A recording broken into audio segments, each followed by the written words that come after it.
Hello, everyone. Happy Saturday. If you are watching this on the day it dropped, which was Saturday, July 25th, 2026, today it is also the 20th anniversary of the release of Halloween 25 Years of Terror. 20 years. It's been 20 years. Technically started in 2003. It came out in 2006, July 25th. So I thought on the 20-year anniversary of this trailblazing documentary, groundbreaking it wasn't, but I would say it started a whole trend of horror docs at that time. I figured it'd be a good time to take a look back on the history of this documentary. And who better to do that with than writer-director of this documentary, Stephen Hutchinson, my good friend. So we are going to reminisce about the ups and, oh yeah, the downs that went into making this documentary. So without further ado. Hello, sir. Hold on there. Now. How you doing? How are you doing? Good. Can you believe it? This Saturday will have been 20 years since Halloween 25 Years of Terror came out. Saturday, July 25th was the release date. It's crazy. It's crazy. I remember seeing the adverts, like, the sidebars of websites at the time. It was kind of cool, when it was actually about to come out. And they did a commercial as well, didn't they? They did a Yeah. full TV commercial for it as well. So, yeah, it's fun. I mean, we didn't get it over here until a year later, in terms of an official release in the UK. We got it, I think. I might be wrong, but in October 2020, I'm sorry, 2020. October 2007, I think, Huh. for the UK release. So over That's a the year orange. later? Yes, and it was a different release because it came out doubled with the original film. And it was in the orange sleeve too. That one Yeah. has the orange sleeve Yeah, I as well. have. Hold on. And Let me grab them. Hold on. the HMV as well, yeah. Yeah, here we go. So here's the American one. Yes, that's one. And then there's this one. The one is this the The one you're. UK standard, yeah. And then there was the buff UK version. The HMV exclusive. Four Yeah. discs that had the comic.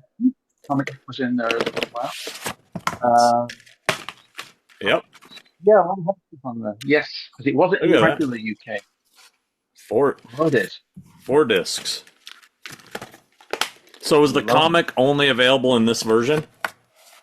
In terms of the UK, yes, yes, it was standard on the US one for the original lot of releases for the same ones with the cardboard clip, I believe. And then on the UK, you could only get the comic book in the four disc. That's it in terms of that. And I think there's a couple of bits of that that are slightly different in the UK comic, just to annoy people. Yeah. The funny thing about this is I actually walked into an HMV in London and bought this. So I didn't get it by mail. I was in London for a convention and I went there looking for that. And there it was. Yeah. Yeah. I saw my first time I saw the US one actually in a shop. It was in Vancouver. It was HMV again. The big one, and it used to be in the middle of Vancouver, the big HMV there, Mhm. and it was there. Very, very like it was like, okay, well, that's kind of cool. It's on a shelf. Did not expect it, to get here. Yeah. Uh, Long time ago. Yeah. So we got a lot to kind of talk about just to get caught up on the history of this. Right, And right. looking at all the credits and everything, there's something absent, and a certain name that's on there. We'll get into that. Somebody's name isn't on this. It's weird. Anyway, Yeah.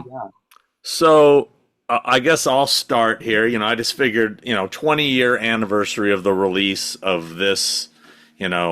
What not trying to give ourselves too much credit here, but I really do feel, this was the documentary that kicked off a whole new slew of horror docs from Never Sleep Again to His Name Was Jason and so on. It started sort of a trend. We were kind of at the forefront of the retro sort of documentary doing Yeah, an because entire it's been a franchise. wide for a while now, hasn't it? Yeah. It's I mean it's happening every. I just got that thing expanded 5.5 hour doc. Just finished watching it. It was great. When you watch stuff like that with today's technology and the ability to do all this stuff, makes ours look so amateur, which it was. I mean, we were amateurs. It absolutely was, even by its own, release of its own standards. It was never intended to be, it grew along the way. It started as something, we had an idea, but it grew and it grew and it grew and it snowballed as people were involved. It became a big thing. I don't think anyone at the start of this process who was involved with it wanted it to be a standalone release until about halfway through the process. Yeah, I think we all just thought, hey, this would be a cool thing to document, and maybe we can maybe get this put on as a bonus feature on a future release or something. Today Halloween 4 release, it might be somewhere buried away on the in the tin box or something like that. Because that's kind of what you could hope for at the time. Because and I think, as you were saying, it makes us look amateur. A lot of the things. I think one of the reasons for the lack of depth in it, because I would have loved it to have been much longer, and I'm sure everyone involved would have been, because it was unprecedented, it was untried. So we had sort of requirements to keep everybody happy. That now that those don't matter. People will watch as long as you've got information. But Yeah. that's like what 10 minutes long by comparison to the new ones, isn't it? And it's funny, yeah, like I mean, some of the standalone docs that I've done for like the box set are just as long as just this whole franchise one. Absolutely. But yeah, I don't think back then anybody anticipated fans would sit through a 5.5 hour documentary. No, no. Fans will. Even then, even I pushed for it to be longer. What I was hoping for once we, agreed to be a standalone, what I was hoping for 2 discs, 90 minutes, 1 to 4 on disc A, on disc B, those 5 to 8. 90 minutes on each one. And even then, I thought I would be pushing it with something like that, which totals 3 hours for 8 movies. Now, people would want 2, 3 times that. I wouldn't bat an eyelid. So I guess we'll just go back to the beginning. Full Yeah. disclosure, I might as well lay the elephant in the room here. Full disclosure, Anthony Massey, who I give complete full credit for being the guy who spearheaded this in regards to doing the convention, and it was his brainchild initially. I am not a fan of him. He and I are not on good terms, and it's why he's not involved in today's retrospective, but I give him full credit where credit is due. I do not care for him as a person or as a business person, and we've had our differences, and we'll get to some of those, but at the end of the day, he was responsible for this, and I give him full credit for that. It was his brainchild, started with the convention, the 25th anniversary convention, him and Paul Swearingen, who was the third person involved with the convention, who has since passed away. Rest in peace, Paul. We also had our differences at times, but we mend the fences long before he passed, and he left this earth on good terms with me and everybody else except for Tony. So he also had issues with Mr. Massey. It was those two guys that started the project, which was the convention. I was brought in as the third party, and the trio, we did this thing. We put it together, and during that process of doing the convention, it was brought up. I don't remember whose idea it was initially. I really don't. It might have been Tony's. It might have been Paul's. It might have been mine. It might have been yours. I have no idea. I don't know. Maybe you weren't involved in yet. Do you know? Yes, no, I actually was involved before yourself. We didn't actually speak till quite late in the process. I found out about it, when they announced just that they were going to do it very, very early on, and I sent an email. It's like, this is kind of cool because I've been living in Canada before that. We talked about doing a road trip to the Myers House, something that you would do, and this just seemed like a really cool thing. So I got in touch, and I'm like, I really like the idea of this thing that you're doing, blah blah blah. And Tony, I think I was the first person from not with. So it was a big deal to him. Oh wow, this thing I'm talking about, someone in the UK is seeing this. This is earlier internet, so that's shit's a bit more exciting for people, you know. He asked me about what it'd be to document the convention as a keepsake. That was the plan at that time. So I think Tony was doing, was it Orange Video he was involved with? I'm not sure. I might be wrong about that. Well, what happened with that is I had that's another thing that kind of piggybacked on me. I was doing this thing called Halloween the Retrospective where I was doing filming location videos. This is like 96. And then that guy, David, what was his name? David. I can see his face, but I can't remember his name. Yeah, I remember his name, David something. And he was making tapes, and somehow he contacted Tony, I think, to sell them through the Myers Museum. So I don't think Tony was actually involved with making those videos. I think they were something he was. Myers Museum, that would make more sense. Yes. Yeah. Yeah, So that would anyway, make more sense. But then from there, and that was very, very early on when not many people had confirmed. Now, I heard about myself. It was mainly Tony was my point of contact throughout the whole thing. I only actually, we did speak though. We speak a few times on the phone, but I only actually met you at the convention for the first time properly. yeah. My first sighting of you was on my favorite video, the Romeo video, which I sincerely hope you put on at the end of this clip. You know, the one where you're advertising the convention. Romeo is playing. You, Paul, and Tony come around the corner. Oh God, where is that even available?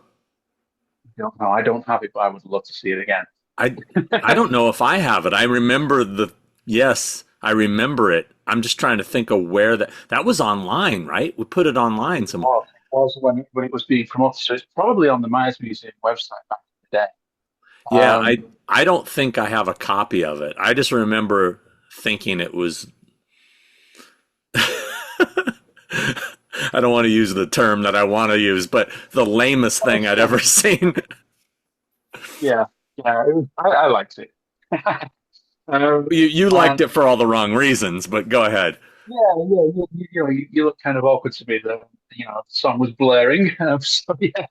And from there, as the guests came on the conversation, and I'd said to Tony, with all these guests, we should try and do a documentary. That's where that came from. That's sort of my contribution to it in terms of the direction that was shifting at that So it point. was your idea. You're responsible for this. Yes, but the title's mine. The 25 years of tagline is mine as well. But it's not saying it's good. It's just saying it's mine. But It's yeah, good. no, but Tony Good enough that we stole it for all the future conventions. Yeah, it does still exist, and it's still doing its thing very well. So there is that. Yeah. And that's basically where that came from there, and it built along there. And we would speak, you and I, about that, and we talked about things here and there as well. Now, in terms of the filming, I came out about like a week, 10 days before the convention, maybe about a week, I think. Mm-hmm. The first footage that we actually did was at the Myers house, and we interviewed David Margrave, who was the then owner of the Myers house, went on to become the mayor of Pasadena, I believe, a few years after. So that was the first thing we actually shot. We did all that, and before the convention, we went round, and I had friends from Canada, a couple of friends from England. We interviewed Joe Wolf, Mr. Brigard, people like that in the week leading up to the convention, because then by this point we'd made that shift into let's try and tell this story. Still no plan for what we were going to do with it. That was up in the air. We were just going to get the footage and then figure that out as we were going along. That was basically sort of plan. It was very convoluted because I had to go to Milan to get 3 cameras. So the whole thing was winged. You know what I mean? Improv as it goes. So I had to fly to Amsterdam, then to Milan to get some cameras, then over there. And it was. I won't name this person, but we'll talk about it after. But I learned very, very quickly. I got my first lesson in how people are. And we'd done an interview with it was the first person I'd met who was from the cast of one of the films. And this person had come out to do some extra interviews before the convention. And he'd been paid. I think Tony had sought out to pay him to come along, and we'd have a chat and we'd do some stuff. And it all went well. He turned up late. He left early. No problem. We got enough. And as he was getting in the car, I realized, being as amateur as we were, we hadn't got a release form. Basic thing. We just hadn't thought about it. Yeah. So we were just doing something, but we're still going to need a release form. So I run to Tony, like, we have them. I'm like, Tony, have you got the release form? And he's like, right. So, doing the thing. He's about to sign it, and he stops. You guys might make some money. puts the pen down and wouldn't sign it and wouldn't sign it. So that caused a bit of a ruckus because I said, well, we just don't pay him anyway. Then if that's the case, we didn't have any money. We were all doing this for free. There was no money involved. We were doing it because it was exciting. It was fun. If Yeah. anything, losing money to. And then this motherfucker comes along and he was like the first person. And thankfully he was the first person. So that was like, okay, this is what you need to be aware of here. It's not all lovey-dovey here. There's a lot of people who are kind of bitter. A lot of people, who will see you coming, see how green you are, and completely fuck you over. And that was very early. Well, I mean, is there a reason we're not saying this person's name? Yeah. Let me ask you, is this person still with us? No. Okay, so it was Charles Cyphers. Yes? I mean, hey, you know what? Chuck. I did like him after that. I actually got getting on with him very, very well. And we did keep in touch for quite a while. I just got more money. But for whatever reason, that footage never made it in anyway. I think so. That was kind of weird. It didn't make it in. It ended up getting most of that got chopped. But it was interesting because it was the shift. That's what kind of surprised me. He was the nicest human being possible, and as soon as that paperwork came, it was instant. Now maybe he's all right to do that and everything, but and then maybe I'm the naive one, and or we all were. But it illuminating right from the word go. Well, People weren't even all charging for autographs back then, were they? You remember there were people at the convention, a couple of them, who weren't even charging for signatures. They're still early on in that sort of process. I think most were. Most he was. Well, yeah. He definitely was.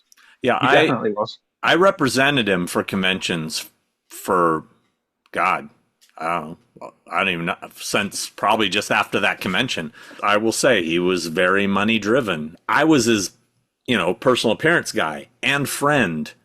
And when I would ask him for a favor, even like, hey, we're doing the Horrors Hall Grounds tour. Dick Warlock's going to come. Tommy Lee Wallace, you want to come? Sure. How much am I getting paid? He wanted to be paid. Yeah. And I did pay him. It's just that we'd already paid him. And because there'd been a slip up in the order of the paperwork, he saw that window. He leapt for it, But again, it was a good lesson to learn at the start of the process. Yeah. Right at the start. Not like, made about 10 mistakes, but yeah, right at the start. But I was like, okay, we've got to look at this different because we might be fans and excited, but these people not necessarily are. It's, you remember for a lot of these people, it was a job and nothing more. Yeah. A lot of them feel that they didn't, that they should have got more because the film went on to be a success, which no one could have foreseen. So, yeah. Well, one thing I'll say that, as far as the convention goes, it was a lot of work putting it together. And I mean, it was an exciting time. I'll admit it was an exciting time because, here I was, this kid who was a fan, just like all of us. And, we're doing this thing that was legit and felt legit. And it was really, the whole process was fun, promoting it and doing all the things that we needed to do.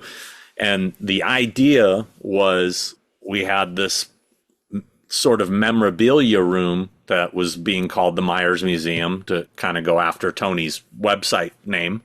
And we were going to take guests in there throughout the weekend and do interviews. That was improvised. That was improvised on the day because we didn't, again, like a foresight, we got to the convention center. Because if you remember, because you were doing creepy shit, weren't you, back then as well, and things like that.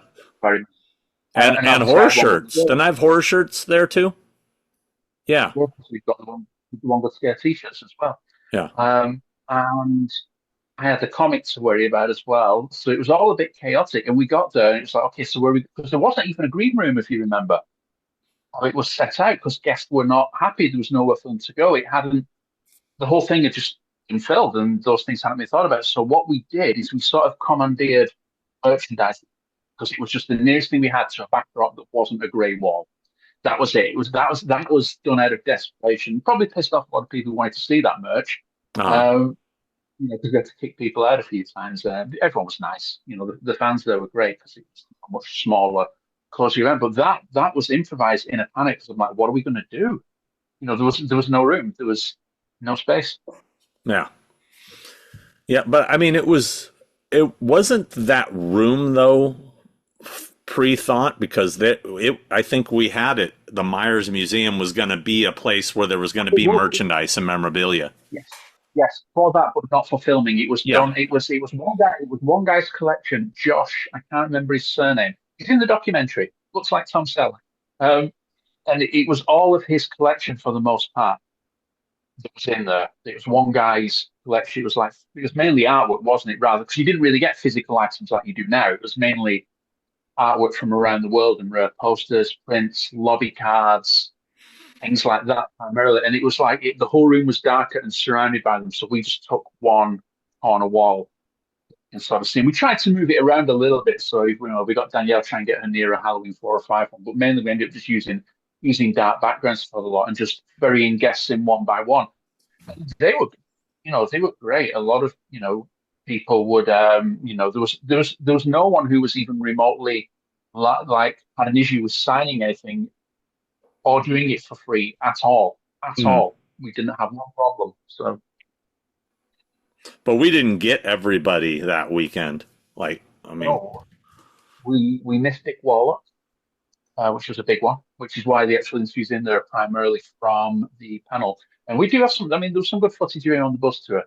Dick Warlock was missed. There was also, again, and you'll know this a lot more. We didn't know where everybody was back then in terms of the guests, so there were a lot of people who were absent. We didn't know where Tom Atkins was at that particular point in time. We didn't have the connections. The internet wasn't as easy to navigate for these things. I mean, yeah. that's where I remember your involvement, particularly when we did the second batch of shooting, because the people you brought to the table, the ones specifically Edgar Wright comes to mind straight away, Rob Zombie, and so on. We'll get to that when we Clive get to the Barker. thoughts. Yeah. That was me as well on that one. I got the number from old Nicholas Kapowski. Remember old name for that number at the time. I remember because we were dying on my got his number, and I remember I'm going to call him and say it's recorded chat. Remember it well, and because that was just me and you did that interview, wasn't it? The Clive Barker one. Yeah. Yeah, that was fun. He was lovely. He was one of the really nice people on the actual experience. To be honest, very few after that initial niggle. Everybody was pretty nice. You know what I mean? Yeah. Yeah. Well, I think at that point, we were getting people that really wanted to do it, that were genuinely interested in doing it. People wanted to talk about it, and particularly when we were talking about, like, you get people who wanted to talk about Halloween 2 or Halloween 3. Like, what? You want to talk about my film? Because there weren't really special features on those discs either. The only real special features you would have would always be on the original movie, or maybe 10, 15 minutes on 4 or 5, purely because Anchor Bay. So people were getting more and more enthusiastic, like you said, right? Rob Zombie, they wanted to talk about this film and its influence, very quite passionately and with a deal of insight, particularly Clive for that, I thought. Yeah. But going back to, like you said, we didn't get everyone, we just didn't know where everyone was. There's a lot of people who were in it and they were shot when we did the second batch of interviews in 2004. So they appeared then. Then there was another lot of interviews. That was just Tony that conducted those, and they were done. I'd write the questions with him as well, but they were done at Trancas. So, the ones that are actually shot in the old Trancas office. Yeah. Apart from one which was done prior, they were shot there as well. I think we shoot Mustafa at the office. I think I was there for that. That was at the office. He was very, very funny. Because that was quite early on. So you have sort of an idea of what you're expecting to be like from all these issues. Yeah. Number 20. But very astute, very, very funny guy. I liked him a lot. So, yeah. I remember way down the line when we had a rough cut fit in place, and I went down to London. I watched it with Malik at the hotel there. I finished. He's like, "Want to have a drink with my dad?" I'm like, "Yes." And he was great. Again, just very, very funny. And that's what you don't really see from those clips, how funny and quick witted he was. Very, very sharp. Very sharp. Yeah, he was a really nice guy too. Just this super nice guy. And had he not had the tragedy happen to him and his daughter, I'm sure he would have done every convention that he was, physically alive for, eventually old age would have got him. He was signing way after it had closed, if I remember, didn't he? He was the last one there on the Saturday signing. Yeah. He did the panel with Irwin, didn't he? I'm trying to think, how old would he have been today? Let me see. Let me look. Well, a long time ago now. It's 21 years since this tragedy happened. So it's, God, that it's was been that horrible. long. Yeah, that's 21 years this Yeah. November. Oh wow. Yeah. It actually Tony and I think Paul went to the service. They had like a thing, like a celebration of life kind of thing at next to the DGA or no, the Writers Guild in LA. So Am he I was right in born saying in that Paul, 1930. So he would have been 96. we're waiting for a few more movies to get to number 22? Yeah. So, yeah, yeah. I think it was Paul who put together, this bench which is named after just for now in South Pasadena. I think that was Paul who did that. Oh, I think Paul's main role in the convention, more than the actual convention itself, was liaising with town. yeah. You know what I mean? He was very much involved in like with the locals, which is why we got in the Myers house in the first place. Didn't he live in South Pass? He did. That's it. Yeah. Well, he moved there. He moved there. When he met Tony, they met at the Halloween Resurrection premiere. They both got tickets to the Halloween official website at the time. I was doing this. They met there. Um, Paul was living in Elgin. Am I right? I think it was Illinois, I think. And he moved down as part of this whole sort of thing. He moved in with someone down inside Pasadena. And he got very, very much involved in getting the locals down. He got the school involved for the recreations. The drama kids did the recreations of the scene for the bus tour. He got Yeah. the mayor involved. He got the permit spot. So that was where he really did his bit in terms of making it happen on a real basis with the people in the city. Yeah. That's what I remember most for what. So because he didn't really, have much involvement in the actual documentary aspect of things at all. At all. He was present for two or three of the interviews at best. Tommy Lee Wallace was one of them. The infamous Tommy Lee Wallace boom mic. It's like Paul would just be like, Well, he was come, lying on the floor, wasn't he? yeah, On his like back. I don't think Embarrassing. I don't think he'd ever done any actual physical activity. He seemed very. I mean, he was out of shape, but I mean, he couldn't hold a boom mic for 2 minutes before he's. He didn't quite get it. I mean, the thing is, God bless him, Paul didn't get the graft. So, like, for example, when we were transcribing interview, we were doing it by hand. We didn't send them off to a transcription service. We transcribed all of that footage, 70 hours footage by hand. And he's like, "Oh, I'll send mine," and they never arrived. Never arrived. You know what I mean? It was a little work shy, but And he was always constantly complaining that he wasn't involved. right. And and there's reasons for that. There's reasons for that. He would get starstruck, and you can't do that. You absolutely cannot do that. And we've all done it. But the thing is, once you've done it once, you go and you in the corner, you fucking die. Like, what did I just do? You know what I mean? But Yeah. he would repeat. Would be to the point where like, okay, oh God, and then a minute later. I mean, I remember Tommy Lee Wallace. The first thing he said, "I've seen your kids near the school." He didn't mean that. He worked with the school and he just knew about it. You know what I mean? Yeah. So he'd worked with them, but it's the first thing you say to someone you don't know, and it's just like Yeah. it's sucked the life out of the room. Yeah. He And he kind of reminded me of that it, character Chris Farley did when he's interviewing Paul McCartney. Remember that time you were in the Beatles? That was awesome. you know. yes, and I mean that was it. Like, I'm the biggest Halloween fan. I've seen it, 10 times. It's like, well, the people at that convention made people like, and say like people like yourself and myself who are, Halloween fans, made us look like amateurs. The real fans aren't the people who put the convention on. They're the people who show up. Jonathan, if you remember Jonathan, that guy who knew every Jonathan bit of Uhas, the also syllable no perfect. longer with us. No, he passed quite young, didn't he, in his sleep, bless him. But he was like, again, those people who are incredibly enthusiastic, and you think you're a fan until you meet those people. So it's and Paul wasn't. I mean, that was the thing. He was a good guy, but he was in the wrong place for all of this stuff, and I think it started messing with his head a little bit. We all know Paul as much as we love Paul, and we're by no means, talking behind, he's no longer with us. He can't defend himself. He got really full of himself, and the ego got a little out of control.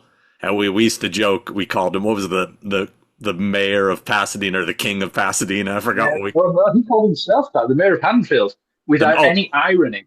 So he was lining that stuff up, and yeah, he was announcing his new movies on IMDb. yeah, I remember once we'd gone out and he wanted me to take loads of pictures of him. Like, why? Because it's for my IMDb, and the list of trivia on his IMDb profile is probably the longest I've seen for anyone, regardless of level of fame. You know what I mean? yeah, He was nice. He was yeah, just he expected this to be a gateway to sort of the world, and it yeah, wasn't. It was a little documentary about a horror movie and its sequels. That is it. And I think that message. I think for a lot of people, it sort of started messing with people's heads along the way there. But that was one example. And you did say like he fell out with Tony, and looking at that from the outside, it was completely disproportionate to whatever issues they may have had there. It was a much more extreme reaction than it should have been. yeah, He got quite obsessed with Tony. It was like it wasn't particularly comfortable, and he didn't warrant whatever the differences were. That didn't warrant that. It's one of those. But I think he leveled out. I mean, when I saw him, and I saw him on the last time. I said, there's a few things we could something here and there, but we were good, and I spoke to him a few times when he got sick, the same as yourself, and that was the.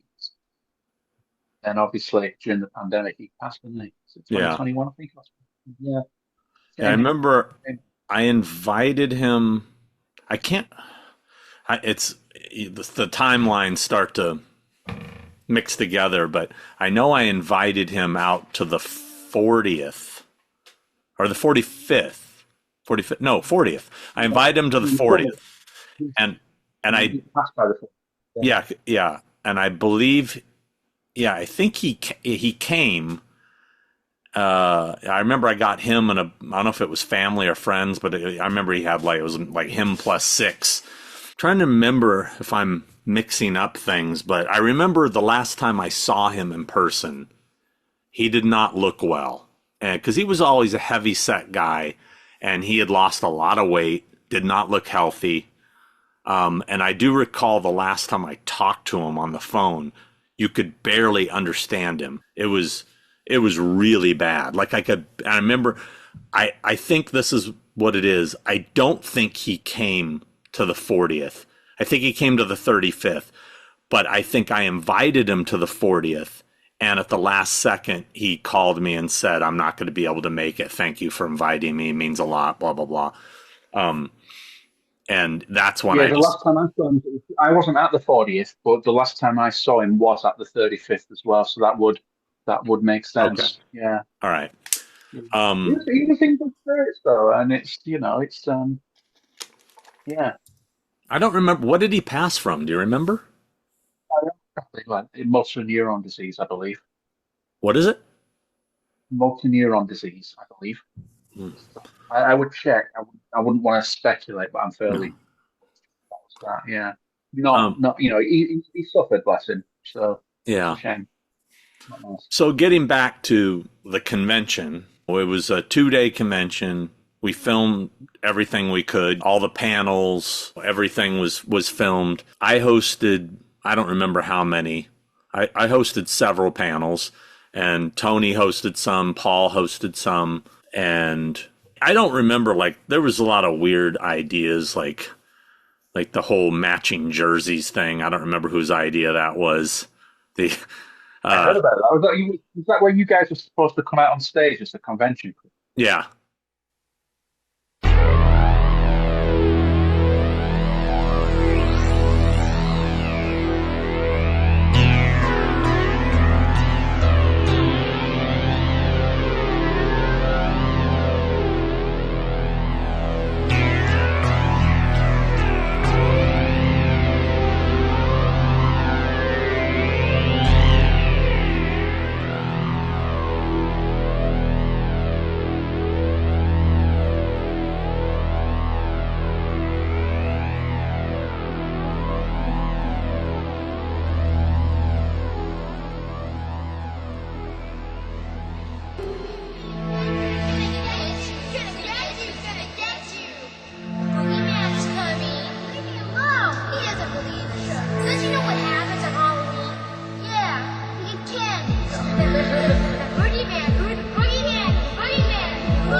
25 years later, honoring the movie Halloween, just as if it came out yesterday. I think that in itself says a lot about a film and its longevity.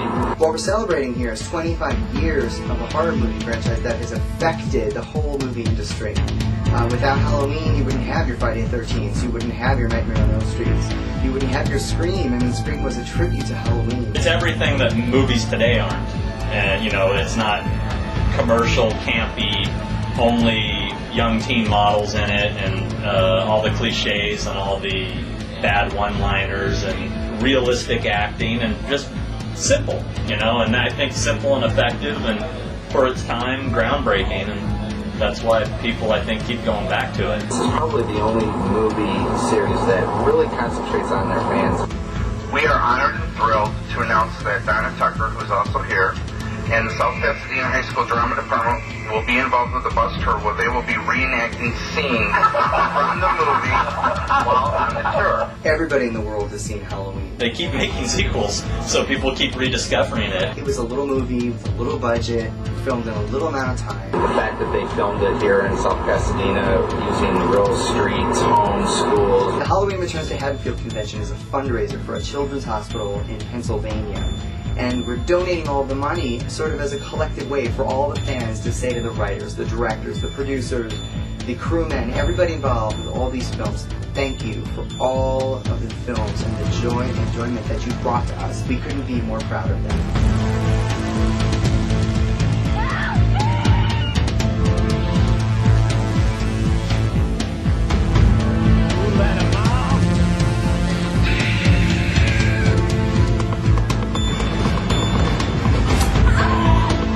Are you already filming?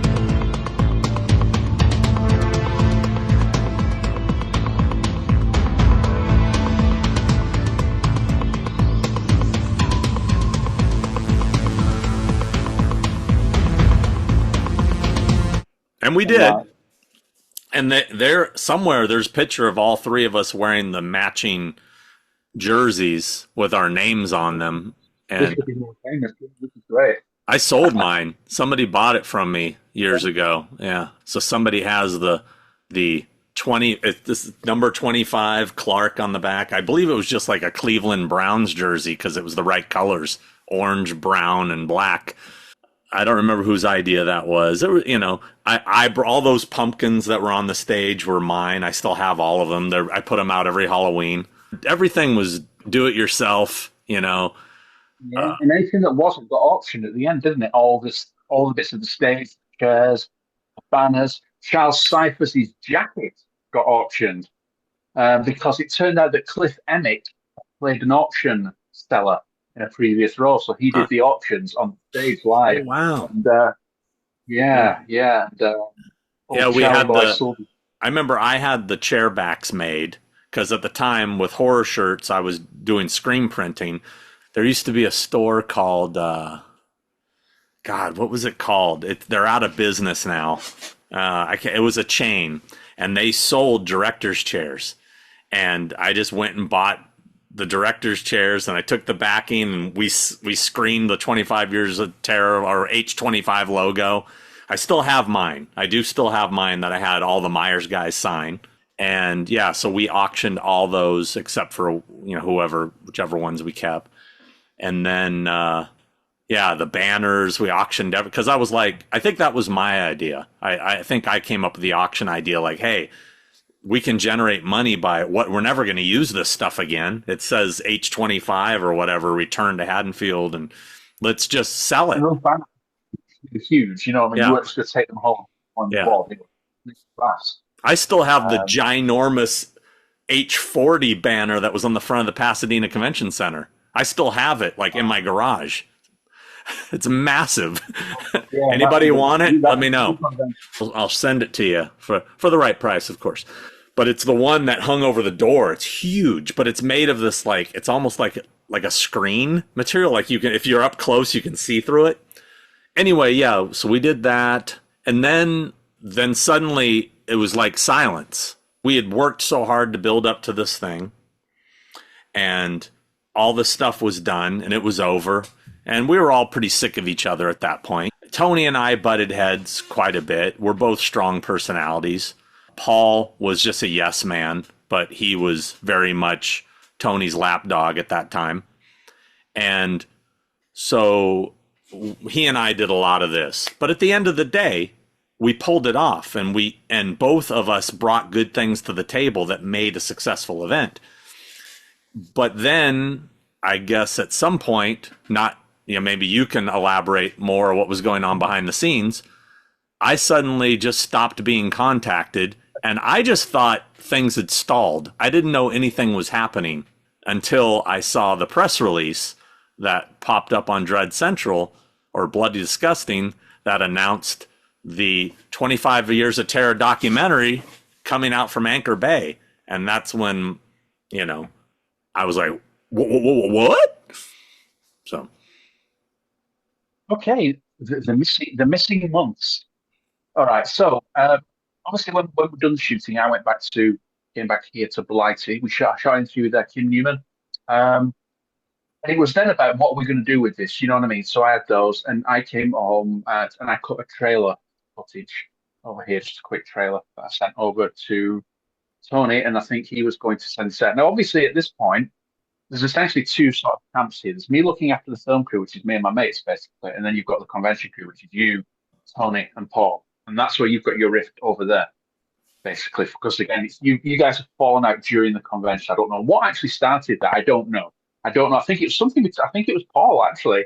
The initial sort of fallout happened, and there was some sort of. So when I first met Paul in person, he was freaking out about some drama and throwing off names I didn't know. Billy Kirkus's name was in there as well, and all these people. And it was just going on about all this drama that had come to the table on that. I don't know, but when it came down to it, that's where it was. Then I was still primarily dealing again with Tony. I was talking to yourself as well at this point, briefly here and there, but that was the main thing I was doing. Put the thing up. Now, Tony and Paul they had meetings with a couple of people. One of them, I think, was Rachel from Screenfest, because about potentially them being potentially someone we can put this out through. At the same time this was happening, I met with Malik in the UK, because he was over in London quite a bit at that time. So I get a message like, hey, because I'd met him at the actual part of making this, and I told him about what we were doing. He said, I'm in London if you're around. So I went down to London, and we had a chat about it, and we were going through it all. And I told him what we were doing. And in that conversation, that's where I started asking him, well, what footage do you have that, nobody's seen? I was particularly at the time sniffing hard for what would eventually come out, the Dr. Death footage. We did get, as you can see in the documentary, we did manage to get a lot of behind the scenes Halloween 5 footage, but not that little gem that wouldn't, surface properly until, well, I think you're involved in that. Are you or not? You're involved in at least the box set when those are around. That's past my time, that. But that's what we were talking about. And we just had a really good chat about it. And then a few days after, I think when he'd gone back to the US, so I told him as well that it had been, we're showing it to a couple of people. He just goes, don't show it to anyone just yet. He goes, I've had a few ideas. Let's actually talk. Let's have a chat about it. And the idea of it being a standalone, all credit goes, that's Malik. So that evolution of the idea from it going as an extra or something, because I think how I described it to him was like sort of the story of it, but with the fan involvement as well. And it wasn't necessarily that when it was finished, but at the time it was that sort of tale. And he really liked that. I think he'd probably seen Trekkies or something in the time leading up to it. I think that's what the thing was, and it had obviously put a little earworm in there. And but yeah, and the idea to take it further into something more, that came directly from him. He had like sort of wanted to see what we had, so we sent some of the stuff over, and that's where it all really started rolling. The Anchor Bay's involvement again, Malik. Now, when it was announced, it wasn't announced that it was Anchor Bay, the announcement that you're talking about in the press release, because Anchor Bay were not involved directly until quite late on. They don't come on board till around, they're in the conversation, but it's not agreed that they're distributing it till probably as late as 2005. So that means the announcement I saw was that Trancas was doing this, that it was partnered with Trancas. Yeah. Okay. Now, at this point, there's obviously the issue there. And I'm aware, I'm more than aware there's a problem with yourself in terms of what's going to happen with the footage. Like, no one wants to share any of the footage. I'm looking after my corner, being completely honest about it. That's all I care about. I'm looking after myself and my mates. I said to those guys, you need to, figure that out. Because we got on pretty well straight away. There was never any issues, you know what I mean? So we got on just fine. And I like you because you were straightforward. I'm like, okay, there's no bullshit here. All good. But the issue was, if we're going to move forward and you don't know about it, it's going to cause problems. It's going to cause problems. Yeah. As it did. Oh, yeah. But, so I said, well, why would we try to leave something out when there's going to be problems? And we discussed them with Malik, and he's not going to go forward with something like that. It's going to go kibosh. So it needed at that point to be sorted. So and everyone's like, well, how do we sort it? I'm like, well, why not? Let's have the conversation. No one wanted to do that. So I put out a press release. It'll sort itself. So that's actually my idea on the press release. Put out a press release, we'll have a conversation straight away. And yes, and it did. And I got a call from you when you saw it. I'm like, yeah, that's where it's at with that. And you told me before on that you were going to go legal. And we had a very cordial conversation saying we're probably not going to be able to talk. Well, we'll have a chat on the other side of it. I remember it very, very clearly. Because you didn't put my name in it. I remember like the legal argument was between you and those two guys. My name wasn't in it, even though I did end up paying towards support costs because obviously I had to get the thing done. My name wasn't in there. We actually did run up a bill because once it had all been agreed, Paul rang the lawyer for lots of questions, and suddenly me, him, and Tony had a massive bill. Yes. But when it came down to it, there's an argument about what to offer you and all that. And I said, well, just offer, this. Nobody wanted to do that. What I had suggested offered in terms of the percentage was actually what you got. What I suggested from the outset. They went back with another offer, and it was a complete lowball, which sent you into a bit of a frenzy, if I remember. And it was a piss take. It was a piss take. I remember it was an absolute piss take. And that's where that came from there. And eventually it did get sorted. And it got locked off, and credits were in there. There was all these credits became an issue later. And you can see that in the credits with the order form because they swap around to keep everybody fucking happy when you just do them in alphabetical. That was there. That happened. At the end of that, you got, you went back and you got that there. You got the credits that was put into as well, wasn't it? They were fluff credits. They were convention writer, if I remember correctly. Yeah, it was bullshit. I mean, it's what happened. So when I saw the press release, I called Tony. I called you. I called Tony, and I said, "Look," I said, "Hey, do you think you can actually just move forward without me? Like we've decided you're not involved?" And he said, "Yeah." And that was that. And I said, "Really, you think that you can do that? And legally, you have no ramifications?" And he said, "Yes." And I said, "Well, I'm going to sue you." And he basically was like, take your best shot is pretty much kind of what he said in so few words. Like he basically dared me to do it. That's just his arrogance. And so I immediately, got a lawyer, and we slapped an injunction on the project, which basically meant until this was settled legally, this could not move forward. I mean, and of course, Malik, he's smart enough to know that I can't move forward with Anchor Bay until this is sorted. This project's dead in the water until Sean is sorted. And yeah, there was bad offers given to me. And at this time, I was just getting by as far as financially. I was doing okay, but I wasn't in a place of where I could throw my money around by any means. So to do this, I was coming out of pocket big time to do this. So for me, I was more interested in getting that money back through making some money on the project versus credit. And Tony had such a hard on for me not getting credit that I was offered a decent percentage to not take credit, basically. And I stupidly took it. If it was today, I would care nothing about the money. I would take the credit. So yeah, so they gave me some bullshit convention writer credit, which doesn't even make sense. It's a ridiculous credit. I think the argument was, from what, again, we're going back. The argument was at that point, in terms of writing, what what constitutes writing a documentary? It's a valid question. What does constitute? You could argue that most of the writing is done by Well, the I didn't really want a writing credit. I wanted a producer's credit. I mean, because that's really what I was. I was one of the producers of the project. I wasn't really a writer. After those agreements were made, I conducted so many of the interviews. Technically, I'm driving the pace of the interview. I'm technically a writer. So you could argue that later, but at that point, I wasn't a writer. So right. And I think that was it in terms of what it was maintained that, because he was the guy on the stage asking the questions. Because I know you did the Myers panel. What other panels did you do? Because you did more than one. Halloween 2 was you, wasn't it? I did Halloween 2, Myers panel, Halloween 2. I think Tony did Halloween 1. I don't remember. The only one was myself. The only one I did was Dean Cundy, and that was the last minute because we didn't have anyone to do it. I think I did Last House on the Left too, which didn't matter. But I mean, as far as the panels went that weekend, yeah, a lot of people forget we actually had the very first complete Last House on the Left reunion at this convention. That was another thing with the Halloween 25 Years of Terror, Return to Haddonfield, whatever you want to call it.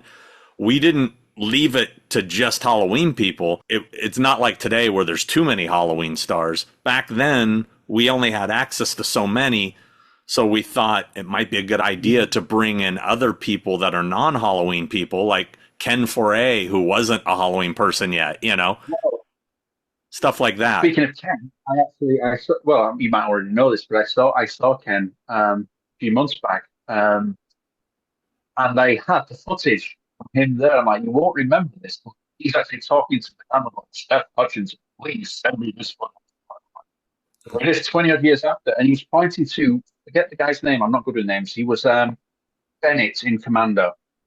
Oh, Vernon Wells. Yes, because he sat next to him. He was excited to see him there as well in the footage. He sat with him. He was another. We had from Texas Chainsaw Massacre 2, didn't we? Leatherface from Texas Chainsaw 2 was there as well. Maybe 3? Ari Mihailoff? No, 2.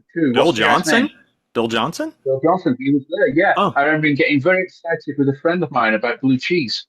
Random discussion. I love blue cheese on a burger. Trisha Tallman was there, wasn't she? Wow, I forgot she was there. Yes. Your friend Sandy showed his film. Oh, yeah, Sandy Calora. He showed Batman Dead End, yeah. And the one panel we did not film because we ran out of tapes, and the guy went to get tapes, disappeared. He disappeared for 5 hours in traffic somewhere.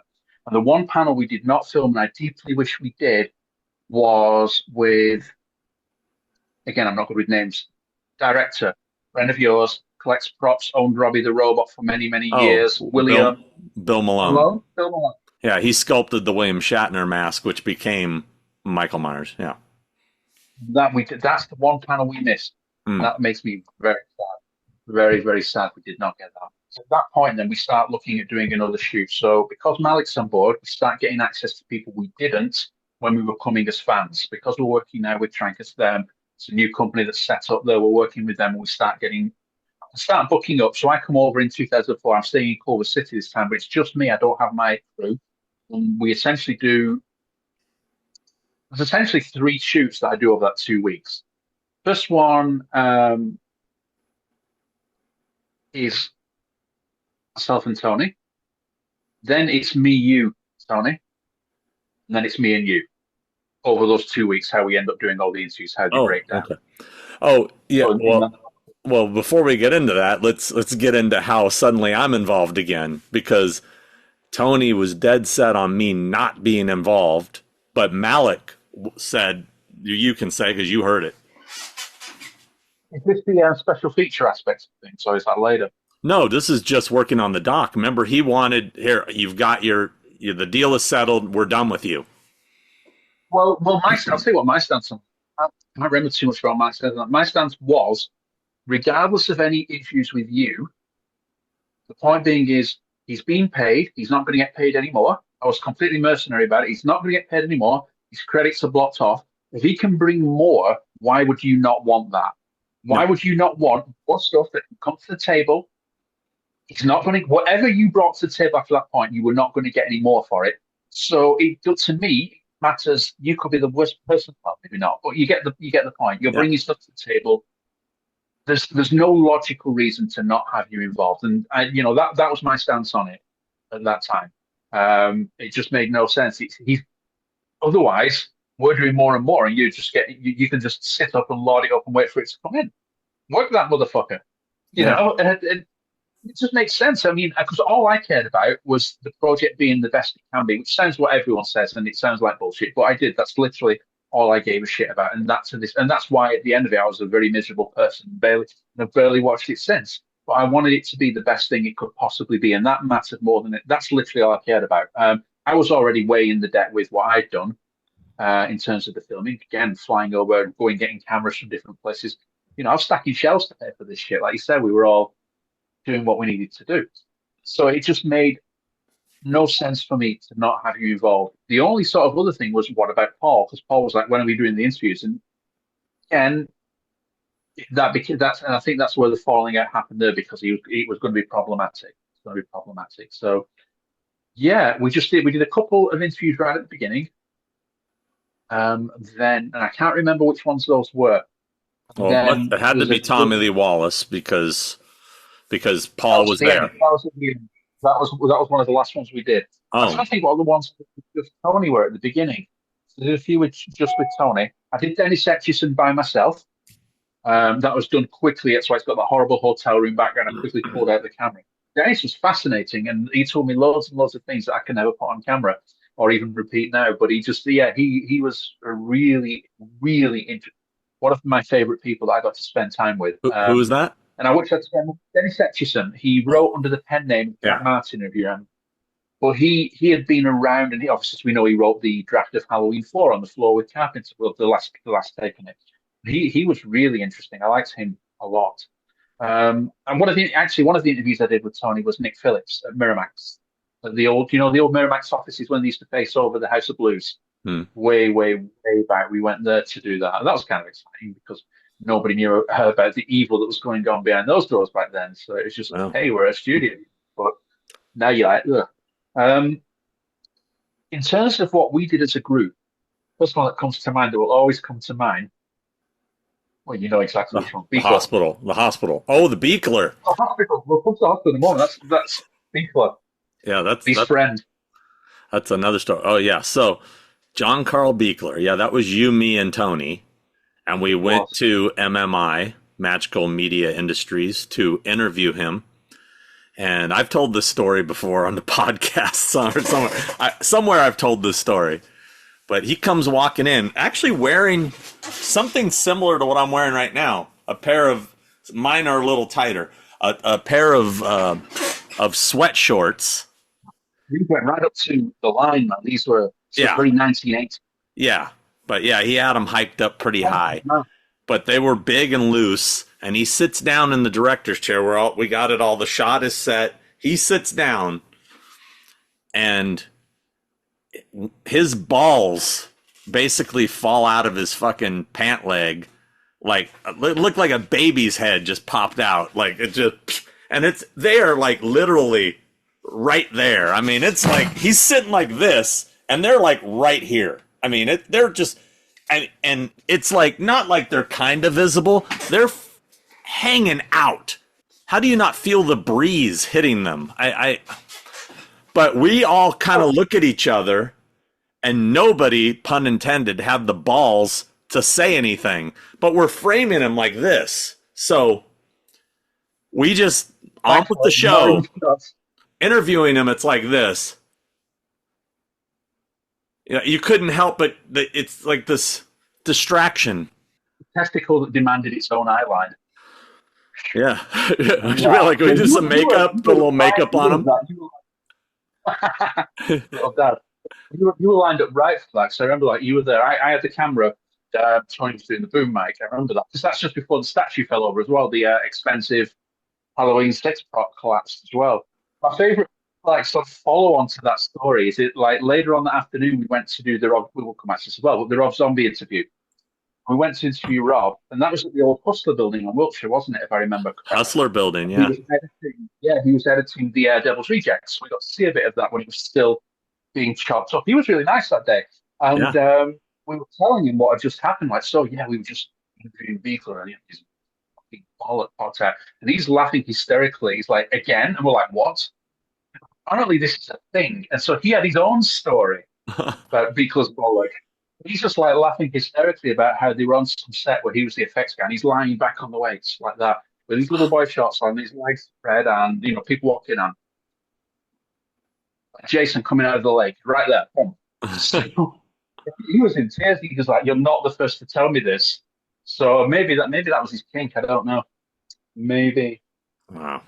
Yeah, I it's funny. I forgot that we told him that story. And that was another interesting thing is I had all these connections, because I was working with Dread Central then and Horror Channel or whatever. And I was like, hey, let's get this person. Let's get this person. So I remember when I brought up Rob Zombie, he's a famous rock star. He's a popular director. He's a huge Halloween fan. Tony was super anti bringing Rob Zombie in. He fought me on it, and he fought all of us on it, and everybody sided with me like, yeah, if we can get this guy, he adds value. Why not? But yet he had no problem putting himself in the documentary. I asked for footage of me to be cut from it because, like I said, I did the Dean Cundy one. I don't like inflicting my noggin on anyone. Like, there's no interview with me on there. I asked for myself to be cut. I also didn't want. I have the director, so I didn't want my head in there. I interviewed him about the convention. What we should have done is got an interview with you in there as well, because what they were talking about at that point was the convention, him and Paul. I mean, not the other stuff where he's talking about, Michael's popularity. That's but there should have been an interview with yourself in there to bounce out, because there is a section about the convention that kind of warrants it. Again, I'm just trying to be as balanced as fuck here with it. Again, it's more, there should have been a little bit more Clark content. You won't get me saying that often. Should have been a little bit more. Well, he did everything he could to make sure I wasn't in it, but we'll get to that later. But anyway, at the end of the day with the Rob Zombie thing, I came off kind of looking like a genius because 1 year later, he's now the director of the reboot. Right. Yeah. And that goes to one of the other things I was saying when you were on about Anchor Bay. Before Anchor Bay signed on to it, Miramax were also looking at it as well. So it was quite possible that it was going to be them who were going to distribute it. So it's fairly certain that Bob Weinstein finished, or at least the rough cut of the documentary with the Rob Zombie interview before it came out. And I would imagine, I'm fairly certain that that's where it sort of popped into his little subconscious there. Or Malik, Malik watched the interview and saw him talk. You don't think so? No, I know that. I know that he Malik wanted him. I don't know too much about it. I wouldn't say too much there if I did, but fairly certain it was Bob Weinstein who suggested Rob Zombie. So then we also you and I went and interviewed Clive Barker. Yes. And we had a valid reason because there was almost that crossover, the Halloween. Yeah. And so we got to go to one of his two houses. He has two houses next door to each other, and one is like his art studio / office, and the other is his residence. And three? It was the residence. Yeah, there was the residence, Seraphim Films, and then the art studio. When I went back many years later, when we were possibly doing something else, he moved it around. The house that we went in was no longer the studio. That one then became Seraphim Films, but the one we went in at the time was the studio, because they had the corridor with all the artwork, didn't it? Yeah. And the room at the end. It's and the amount of stuff he's done that no one will ever see. Yeah. Just piles and piles of just this unfinished paintings, finished paintings, absolute insanity. And I remember taking pictures, and I gravitated to this one particular painting, the Skull Tree painting, that is of all the paintings in there, it's the only one I took a singular photo of, and then ended up owning it years later. So I have a picture of myself in there wearing one of your Atkins t-shirts. So yeah. the Atkins. So that was before the big sort of Atkins resurgence of the 2010s, really, because a lot of those people had been forgotten about. I think we forget now. Now we've got the internet, where every bit of culture is now and back and never dies. 20 years ago, a lot of these people had been forgotten. They had, because pop culture faded because there was nothing to keep bringing it back, and there was something new. Of course, you had your diehards, but that's where the message boards were for. But beyond message board culture, you didn't have. Look at the number of people that were at 25 Years of Terror compared to the number that were at H45. Well, it wasn't even called 25 Years. So it was Halloween Returns to Haddonfield, the official 25th anniversary convention. There you go. Yeah. Nice and short and succinct. And we even said in the documentary, people visit the Myers house all the time. They didn't. We made that up. A few people did. People like yourself who lived there, people who found out about it. It wasn't universal knowledge where this thing was at that time. People knew if they bothered. But what you couldn't go on Google Earth and have a look around, and a lot of locations still hadn't been found at that point, hadn't they? No. And they still are. I think the last time I was there was the first time you showed me where Loomis's car is at the end of the film. Yeah. Near the Elm Street house, isn't it? Yeah, and that's a recent find, isn't it? And I mean, because of that, the bus tour was quite short in comparison to. It was probably maybe 2 hours tops versus the 6-hour bus tour now. It was done on the morning before, and what was great about that, but horrible for everyone actually in practice, was it was done in school buses, wasn't it? Mm. It was school buses, and they were school buses. Fun. They were deeply uncomfortable. But I remember because Charles Cyphers was on one of them, and Dick Warlock was good money. He was keeping people very entertained on that. Yeah, funny man. I didn't actually go on that. I only saw that from the footage because I was at the convention center because I had the panic of the comic book arriving. It literally had only just arrived. That was an absolute nightmare as well. There's too many things to worry about. When it came to the actual convention, I was really responsible for getting it set up and the layout. Because I was the convention guy, I kind of really had a lot more experience than anybody else had in the convention world. So I was there making sure everything was right. And it actually turned out pretty good, And that was when we were in the other side of the conventions. I mean, that area, I believe it still exists. They just don't really use it for much anymore. So very small in comparison. I mean, it was fine for that event, but you could tell how small it was because when everyone was in on the panel discussion, the room would be empty. Like the dealer's room would be absolutely empty, completely. Yeah. And the biggest panels from memory would have been 78, Halloween 4, the Myers 1, and the one with Mustafa and Owen. Those ones were the most packed out. They were packed out. Was Irwin there? Irwin Yablans? He was there? He was indeed. I don't remember him being there. Owen was sat with Mustafa, and they changed the names out. It became the producers. So they did that something there. And if I remember correctly on this, when the questions were thrown to the audience, no one was asking Irwin. They were all asking, Mustafa was more famous to them. And it didn't go down too well. But that was a very, very popular panel, that one. Probably his last public appearance, really, unfortunately. I remember there was, at one of the Fangoria Weekends of Horror, after that, I got up on stage and promoted, I don't know if I promoted the convention. Was it I'm trying to remember. Maybe I promoted the convention. I remember I went up and promoted something with Irwin Yablans on stage at a Fangoria convention. Might have been the convention prior. No, I think, I might be wrong here because I wasn't present for that. But again, I retain stuff I don't need to usually. I think when we announced it, there was a panel that took place at one of the Fangoria convention. Alan Howarth, Irwin, Tony, McCartney. Yeah, that's a different time. Is that a different one? Okay, that was a later one. That was a So I think this one I'm talking about was to promote the convention, maybe, and then there was the one to promote the documentary, and Brian Andrews, Alan Howarth, and that was the famous Tony meltdown where he lost his mind because he didn't want me involved in the panel, and he called Malik screaming, and Malik told him, "Nut up, he's gonna be on the panel. That's it." And Tony was hosting the panel, and one by one, he announced everybody as they walked out on stage, and him being told by Malik that I'm involved. And then literally when he got to the last person, he literally just sat the mic on the chair and walked away, didn't announce me. And I walked out and I said, and Sean Clark, thank you. He was not happy. It's really...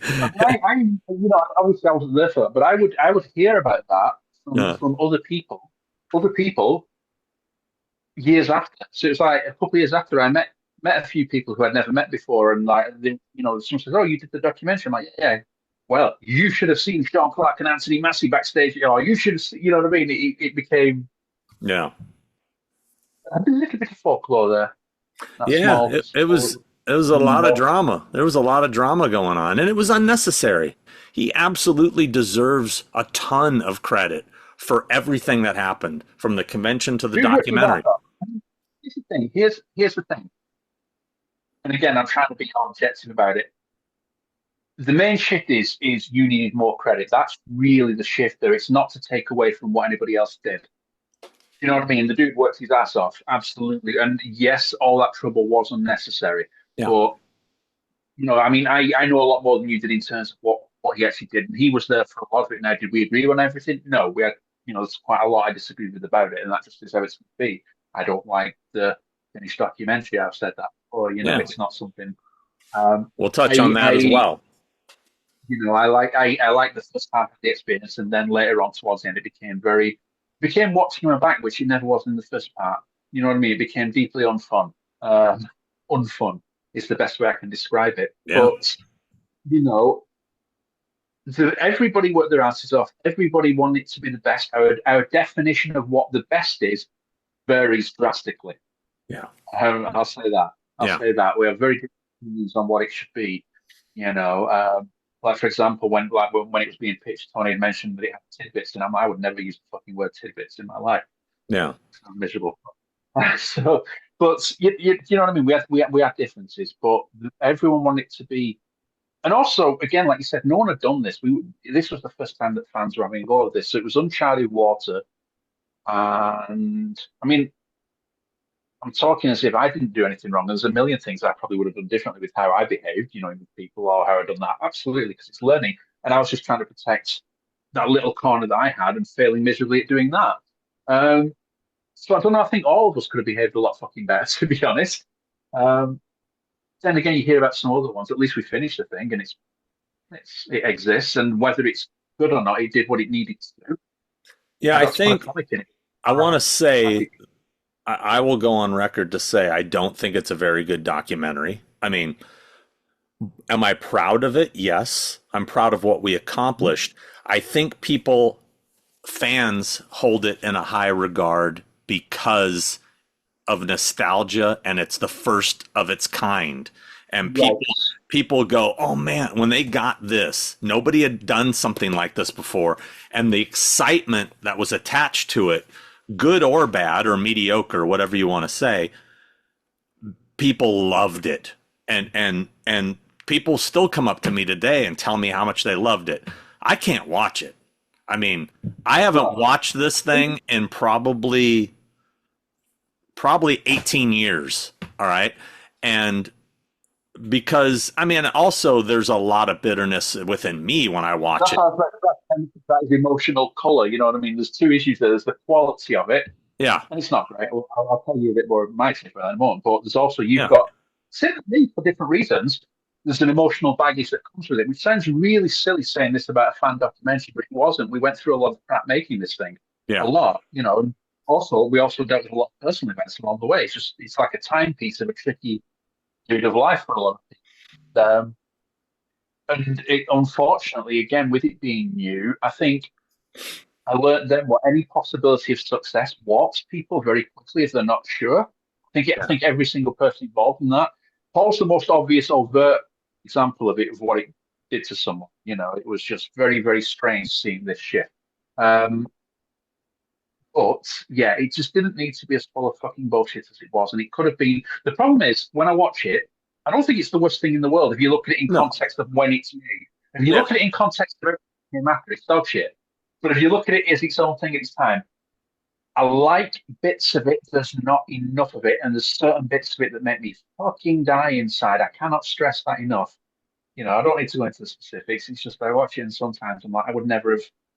Well, there was choices made. We had an edit of it that was all there, and it got changed in the last week. Right at the last minute, it got changed in a lot by of ways that I whom? wasn't. Well, there's two parts. We had a bad editor in the first place. We did. I mean, you missed out on a lot of this. We had an editor who I was doing paper edits because again, it's early internet. I'm in the UK, so I was Yeah. writing, and literally we had the transcription. When you're working off a transcription, as you know, a lot of it doesn't line up, and we didn't have the internet speed. It was very almost an analog experience, not quite by comparison to the workflows you'd have today. It's non-existent. So it was working with that, but we had one editor that did his own thing and just wasn't listening at all.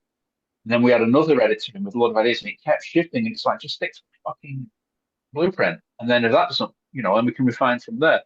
And the cut that I saw last was the one that I mentioned earlier that I watched with Mark in the hotel room. Now, one thing I wanted to do was go in strong with the stuff that was going to be cut, stuff that we're not allowed to say, because the thing is, if you don't put that stuff in there, it's still going to get cut. Other stuff's going to get cut. So you want to put in the most offensive, piss everybody off take, so that when you actually lose stuff, you're actually getting to where you wanted it to be. And we were close to that. It was still too short. It was still bare bones. But then right at the last week, it got changed, and it was a lock. I had no say in it. I had no change on that. Now, does that mean it would have been better if I'd done it my way? Not necessarily. It would have been better for me. No. I would have been happier with it. I would have been a lot happier with it because I just kind of fucking died inside when I watched it. I was like, what? A lot of it, like I said, there's stuff in there that I really like.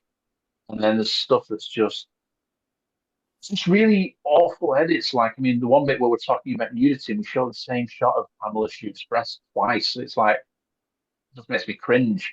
Yeah. Do you know what I mean? Yeah. And I think that was out. And also, it wasn't done on fair use because it got that sort of official involvement rather than making it ourselves. All that footage was paid for. That was also frustrating. We hadn't spent much money on the first bit, and suddenly it was running up bills left, right, and centre when it didn't need to. It was just a difficult experience. And it's a miracle that something exists. For me, the reason that comic is in there, for example, I just wanted something in there that I felt happy with because I was not happy with the documentary. That's why the comic's in there. You had your Horace Hallowed Grounds on there. I got the comic in, so I had something that could stand or fall on what I actually wanted it to be. If you hate it, that's fine. It's what I wanted it to be. Well, I never, obviously, as you know, I got zero input on anything. I mean, it was literally, right. I helped with the filming, and then when it came to the editing, the first time I saw it was right here. There was definitely things in there that I was like, wow, I wish I would have been able to give my opinion on a few things, A lot of fans have asked me over the years why this has never come out ever again in any subsequent releases, especially most notable, the big box set. Well, I understand. Here's the thing, because it was done, you might have, another understanding of this. My knowledge is, and the reason it's not available anymore as well, is, as I said to you earlier, because we sort of did it early on and official. It's not done with fair use. If you look at Never Sleep Again, Crystal Lake Memories, all the footage they used. So with 25 Years of Terror, all the footage that is within it is licensed, because if you're doing an official project with Trancas, you're not going to say we're using your stuff. I mean, maybe now it'd be different, a bit better. But all the footage in it is licensed, and that licensing period is 7 years. So we had to do a lot of things. Like, for example, for the Halloween 3 pumpkin, we just paid for like a frame of it, and a black frame to go off and on rather than paying for a 30-bit flash. And we had to really trim those seconds, and that's probably why you've got that slow motion Susan Shoot. So that expired after 7 years, and that would be another 70,000. I think it was 70,000 at the time for footage. It's not worth it for what that is. But honestly, it's also got PhD as well, which is another problem. Yeah, well, it's never stopped them from recycling my Horrors Hall Grounds episodes on every release, which was shot very low-fi. It did its thing. It doesn't need to be around anymore for me personally. Yeah, but you know how fans want, they want to have it all in one package, and yeah.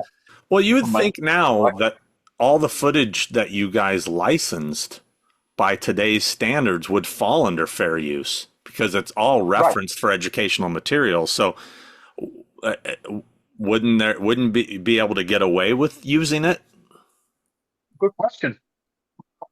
I mean, because Never Sleep Again didn't pay for a single bit of footage. I think you might have a case because we've already paid for it in the past. It might be automatic. Don't know. I don't know. I mean, I don't care enough to actually look into it with it in terms of bringing it back now, I guess. So that's an interesting question. My understanding was, though, with that one that it was due to be in 7 years, which explains why it was, removed from the catalogue. Well, then again, Anchor Bay don't Anchor Bay anymore. So yeah, they basically had us redo everything for the other, standalone releases. Yeah. And people have always said, like, why isn't there a definitive Halloween documentary that covers the franchise like a Never Sleep Again, like His Name Was Jason, a giant 5-hour one or whatever. And I always just said, take the box set and edit all those together and you got it. I mean, it's, there's like hour-long standalone documentaries on almost every movie. I mean, I don't think it's... Also, as well as the films that have come after a certain point, the production's much more documented. Yeah. You kind of know, just from watching the live updates as the film's being made, there's a pretty steady supply of information. It all comes together. And now, obviously, companies are getting a bit lazy with the special features these days in studios in recent years. Yeah. But there's a mystique to those early films. You know what I mean? Because very little exists of the production behind them. Very little footage that, isn't in the film exists.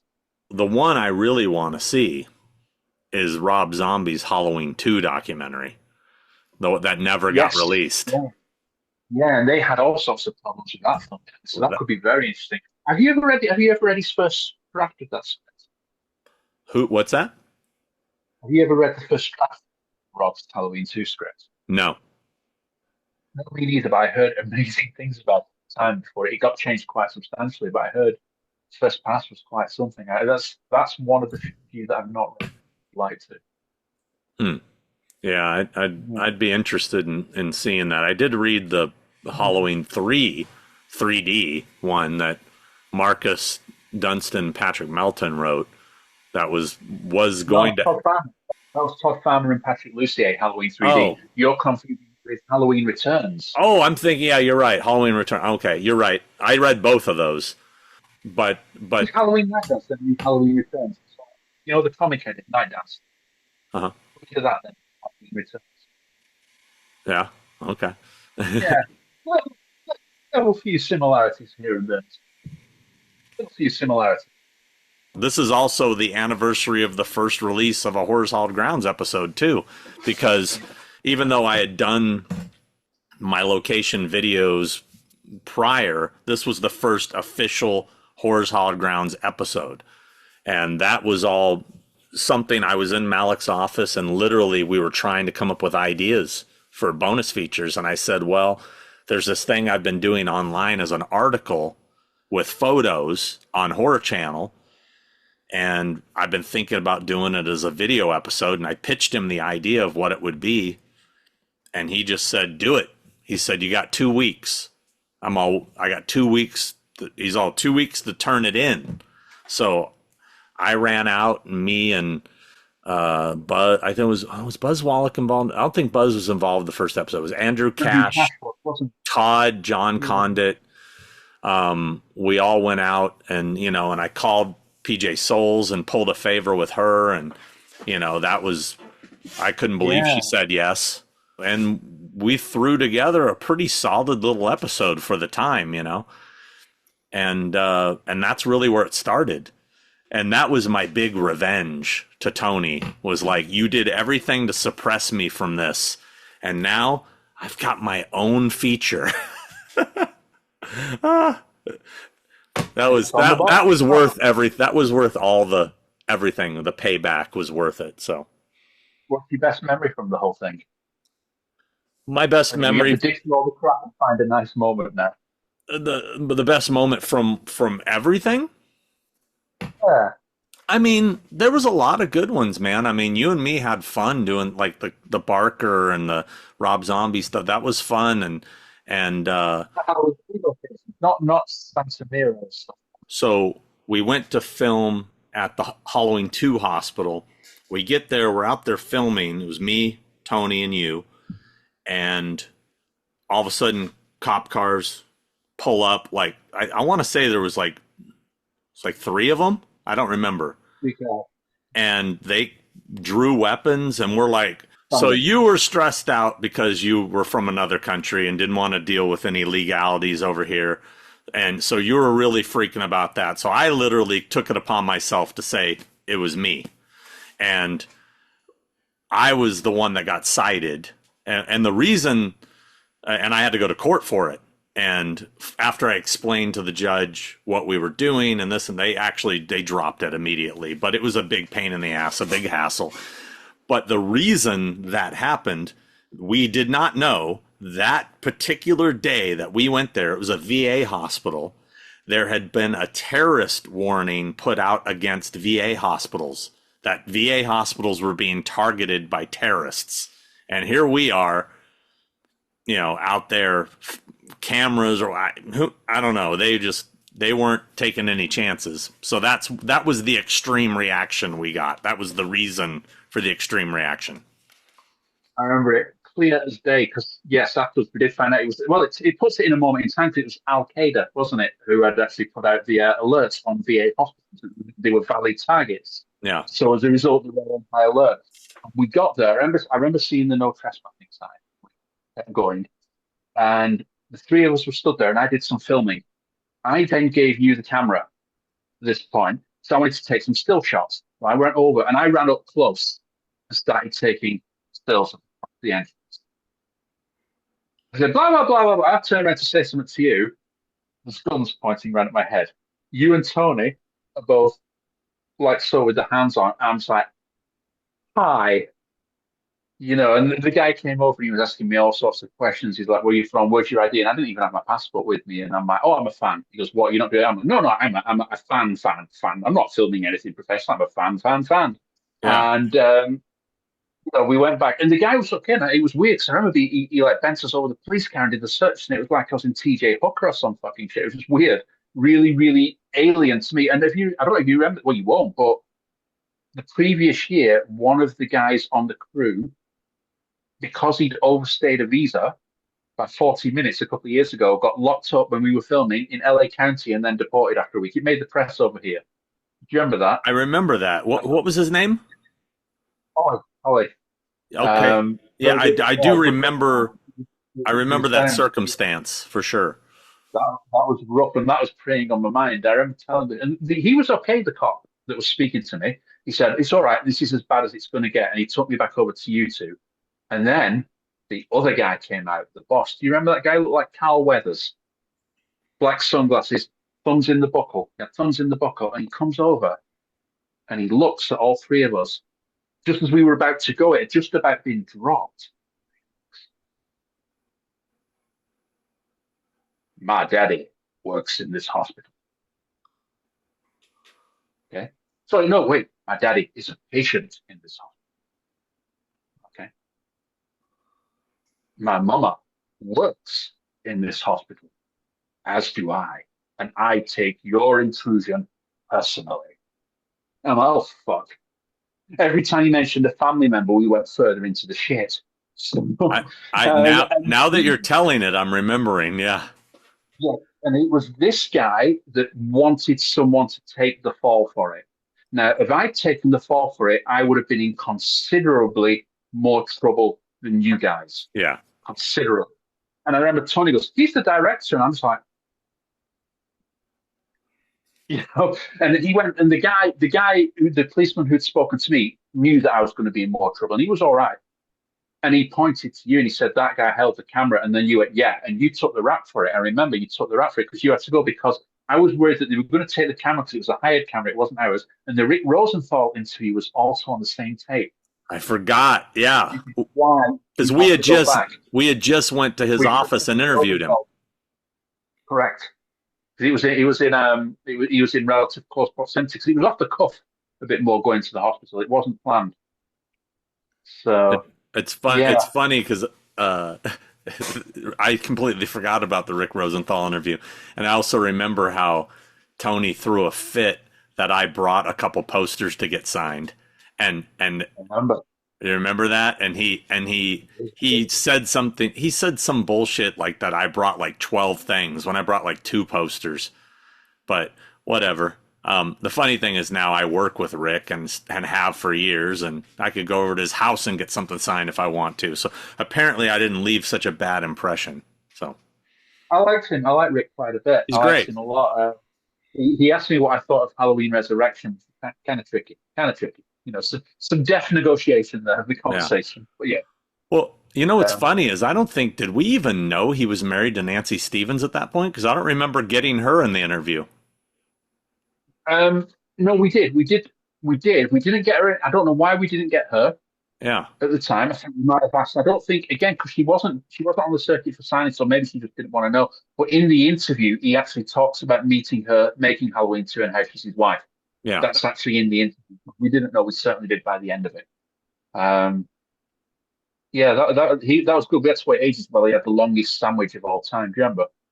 Rick's just having a sandwich, said the assistant. 6 months later, it's a real good sandwich. Eh. So yeah. I can't remember. Did we manage to get the tape, or did they confiscated everything? They made me delete all the pictures in my camera in front of them. They took the tape. They didn't take the actual video camera. They kept that videotape, and you had to go to court to get that tape back. Yeah. Which was the footage John. And I then think part of that agreement deleted the Halloween 2 footage. I don't know. And did we end up using any of the footage on that tape? Yeah, the Rosenthal stuff, but not enough of the. There was more in the rough cuts. There was a lot more of the Halloween 2 hospitals because of the location. I was big into that sense of place. I like that. I'm a big psychogeography game, and none of that's even addressed in there. So all that footage disappeared. It didn't make it through the edits. The Rosenthal footage, there's stuff from there in there when we discussed Halloween 2. We did Madge Gutman, me and you, didn't we? That was one we did. Oh yeah, yeah. I forgot about that, and she's since passed too. I could never get her to do a convention. Well, she was baffled that we were even interviewing a lot of people who were in the industry at the time when we actually went to speak to them. And little buddy, I remember getting a little bit heated when we were just talking about the violence in horror films, and he really wasn't a fan at all. And I was like, oh, "Come on, mate." Yep, I forgot we interviewed him as well. He played his piano. That's right. That was fun. And he's done. The funny thing is, he can't do Saturdays or Sundays. I can't remember. Oh, look at that. Yeah. I can't remember. There's one of the days that he can't do. So whenever the convention comes around, he can only do one day. And he wasn't able to make the 45th. He was a last minute cancellation. Hopefully we'll get him for the 50th if there is one. That's been a big question. I assume there will be, but we're creeping up on 2 years out, and there's been no plans. And I've been trying to motivate the powers that be to get motivated, because this stuff needs to be planned so far in advance now. It's got to be the best one. Then how do you do that at this point? Well, I mean, that's why I keep saying this is it. After the 50th, I'm out, tapping out. I don't know, man. I mean, I'm hoping we pull the 50th together and it's a big final bow. I want it to be the biggest and the best. I mean, I'm hoping we can get Jamie on board. Well, she almost came last time, didn't she? Almost. Canceled the last second. Brian Raymond. What happened to Brian Raymond? Where is he now? When was the last time you had any communication with him? For all you guys that don't remember, Brian Raymond, a.k.a. Halloween Flash, ended up working at Trancas for a while. He and I were really good friends, and I really liked the guy. And then suddenly he kind of fell off the planet. He disappeared. I don't know. I mean, I liked Brian a lot. He would actually leave me trailers or voicemails in the middle of the night. Yeah. I'd wake up in the morning, in a world where Sean Clark stole this or whatever, I mean, I still say things that he like catchphrases that I'm trying. What is the one I used to do? He would all be like "scabadoo" or something. He would say this weird like, oh God, I can't think of it on the spot, but I'll catch myself saying it and I'll immediately go Raymond. That's a Raymond line, you know. But yeah, he got Hollywood there for a minute. You know, he was all at the premiere with and, pizza. and what was it? The hip bones. Oh yeah, Don't I forget remember. Yeah, the rise and fall of hip bones. he did a little company there. Yeah, because it was I think the slogan was connected to you, and I got a little message from you there saying connected to your douche bone. Yeah, I mean, as much as I love Brian, the hip bones thing was not good. That was a tricky time for you and Brian. There was a brief moment of fallout. I remember that. That was when he, because that was when he decided he was going to start attacking mask makers or whatever it was that he did. And it was like, Sean, your friend's attacking mask makers or whatnot, or something like that. There was some weird drama where he was doing that. I don't know. Yeah, but I don't even know if I was still making masks at that point. No, you weren't. You weren't. It's just because you knew him. Yeah. Yeah, I think a lot of my friends in the mask community were, they knew he was my friend, so it was kind of a guilt by association thing. Yeah, I think they wanted his death over at michaelmyers.net or something like that. Yeah, it's so funny. I'm so glad I'm removed from that world. Back in the day, those message boards and all that shit, man, it was just a hotbed of hate. I writing a story around comics. I remember when I started doing the comics, there was this guy on MySpace, this fucking guy, and every time an issue would come out, he'd send me a picture of his asshole. It's like, what, how do you respond to that? What do I do with that? And he'd write, what do you think? And I'm like, well, do I think that's an interesting question? Fuck off, And but see, what's awesome about that? What's awesome about that is he made an impression, and he's still here today with you. You know what I mean? Yes. Oh, that's so 20 years. There you go. It's still floating in my subconsciousness. Yeah. Well, yeah. This. I mean, Tony had it as well. If you remember when Tony was running a website, there was one guy who used to, because Brian, who preceded Tony, had the same problem.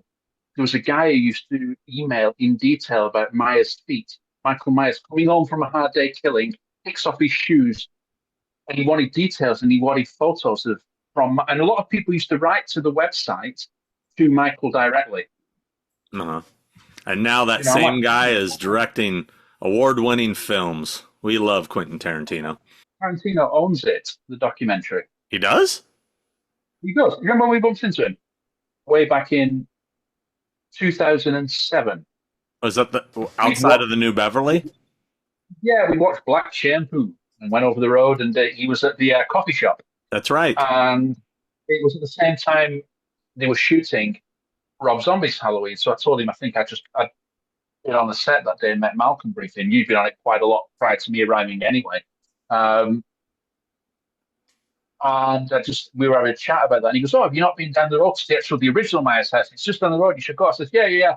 I was in there a few years ago, and I actually got to a documentary that just came out the other year on whatnot. And he went 25 years in terror, and I'm like, that's kind of cool. It's kind of cool, And he hadn't watched it. He just got it, not watched it, but it was sat on the shelf. But he knew it, and that was like, okay. And I remember the first person that spoke about it in praise, which was completely random, was you'll know the guy again. I told you bad names. The drill instructor from Full Metal Jacket, Texas Chainsaw Massacre remake. Oh, Arlie Ermey?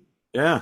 Yes, he was on a radio show, and he'd just seen it when it came out, and he really loved it. As random as it can possibly be.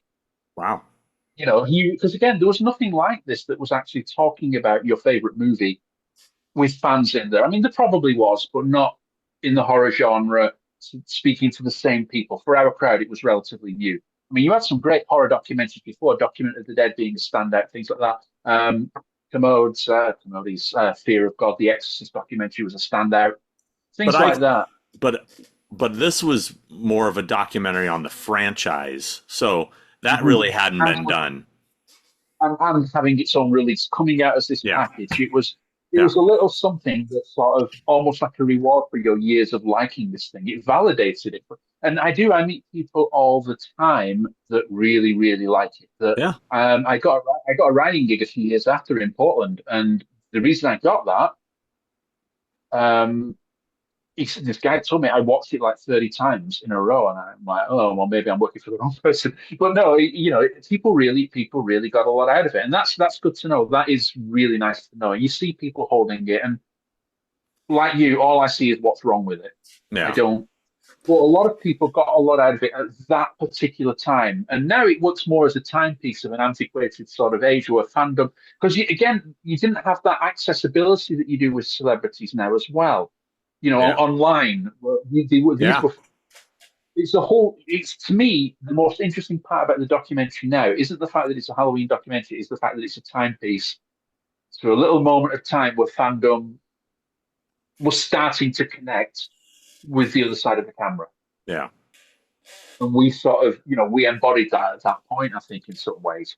Looking back 20 years of 25 years of terror.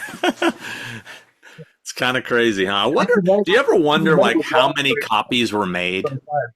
Yep. Any idea? No. Yeah. No idea. No idea. Also, where else was it released? Because we talked about the UK one. There was at least French version and an Australian one as well that I'm aware of. These are the only ones I've ever seen.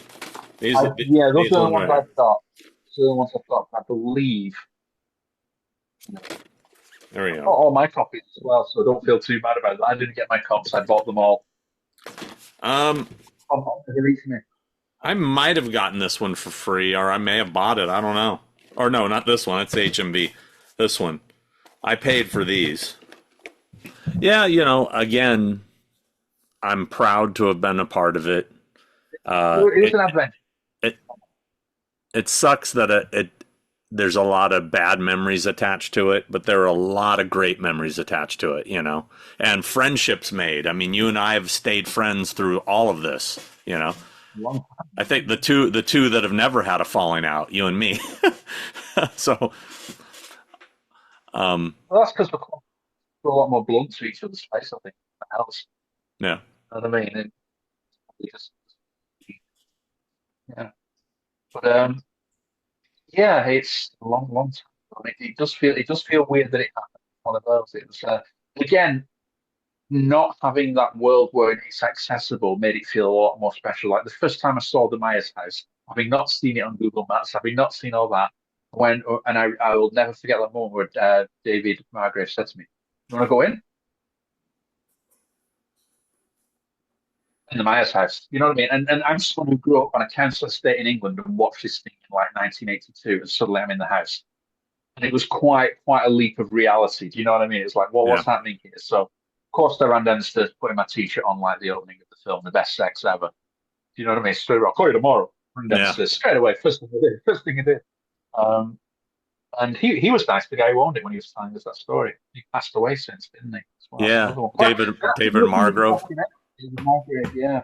Margrave or Margrove? Margrave? Margrave, yeah.